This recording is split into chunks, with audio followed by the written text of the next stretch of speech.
Rumah Sakit Umum Daerah atau RSUD Aceh Besar diharapkan terus meningkatkan kualitas pelayanan. Harapan ini disampaikan penjabat Bupati Aceh Besar Muhammad Iswanto SS TPMM saat membuka kegiatan survei reakreditasi RSUD Aceh Besar yang dilaksanakan oleh Lembaga Akreditasi Rumah Sakit Damar Husada Paripurna di Aula Rumah Sakit Umum Daerah Kabupaten Aceh Besar, Sinye, Indrapuri pada Senin 18 Desember 2023. Pada kesempatan itu, PJ Bupati Iswanto mengucapkan selamat datang kepada ketua dan anggota tim surveyor berserta rombongan di Rumah Sakit Umum Daerah Kabupaten Aceh Besar dalam rangka survei reakreditasi Rumah Sakit Umum Daerah Kabupaten Aceh Besar ini. Ia mengatakan bahwa saat ini rumah sakit diwajibkan melakukan akreditasi dalam upaya peningkatan mutu pelayanan secara berkala minimal 3 tahun sekali. Dan untuk itu pemerintah Kabupaten Aceh Besar berkomitmen dengan bersinergi bersama pihak terkait guna membangun rumah sakit umum daerah yang memiliki standar pelayanan terakreditasi. Selain itu juga sebagai satu-satunya rumah sakit milik pemerintah Kabupaten Aceh Besar, RSUD tentunya memiliki program-program prioritas dan unggulan seperti fitur ada Batman guna transaksi layanan daftar berobat mandiri, layanan konfirmasi hadir dan layanan antrian loket, serta salah satu program unggulannya yaitu SIDAK, program pembuatan akte kelahiran dan pembuatan akte kematian di Rumah Sakit Umum Daerah. Berbagai program tersebut tentunya guna memberikan pelayanan kesehatan terbaik kepada masyarakat. Dan jika rumah sakit telah memperoleh akreditasi, diharapkan kepercayaan masyarakat terhadap pelayanan rumah sakit akan semakin meningkat karena rumah sakit yang telah terakreditasi senantiasa berorientasi pada peningkatan mutu dan keselamatan pasien. Selanjutnya, Iswanto mengatakan atas nama pemerintah Kabupaten Aceh Besar, dirinya menyambut baik dan mendukung penuh pelaksanaan kegiatan ini yang tentunya dalam rangka peningkatan mutu pelayanan kesehatan sesuai dengan prioritas Pemkab Aceh Besar dalam pembangunan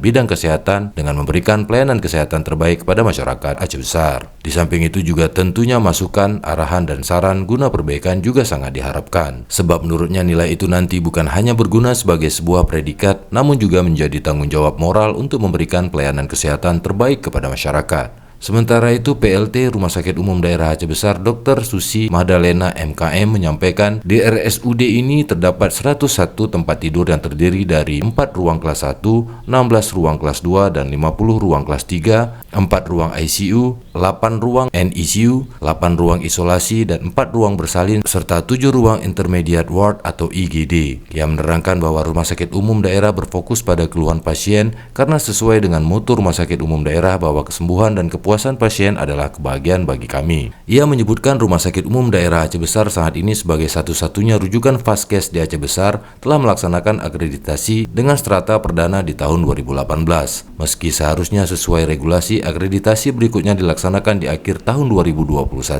namun karena terjadi pandemi COVID-19, Kemenkes memberikan perpanjangan kebijakan hingga akhir tahun 2023. Susi mengatakan selama hampir 10 tahun beroperasi, Rumah Sakit Umum Daerah Aceh Besar secara umum telah menunjukkan perbaikan pelayanan dari tahun ke tahun. Hal ini terbukti dengan meningkatnya jumlah pasien baik rawat jalan maupun rawat inap yang sejalan dengan penambahan pendapatan rumah sakit. Dan mulai tahun ini, Pemkab Aceh Besar terus mendorong rumah sakit ini dapat menyelenggarakan pengelolaan keuangan sebagai Badan Layanan Umum Daerah atau BLUD agar lebih fleksibel yang outputnya adalah peningkatan kualitas pelayanan. Dan dalam rangka mendukung peningkatan kualitas pelayanan di Rumah Sakit Umum Daerah Aceh Besar ini, Pemkab selalu berkomitmen untuk memberikan anggaran khususnya dalam hal operasional rumah sakit, misalnya obat-obatan, bahan medis habis pakai, oksigen, dan lainnya. Begitu pula dalam hal peningkatan kualitas SDM dengan mengadakan berbagai kegiatan pelatihan baik yang diadakan secara internal oleh rumah sakit maupun mengikutkan peserta pada pelatihan yang dilakukan oleh lembaga profesi.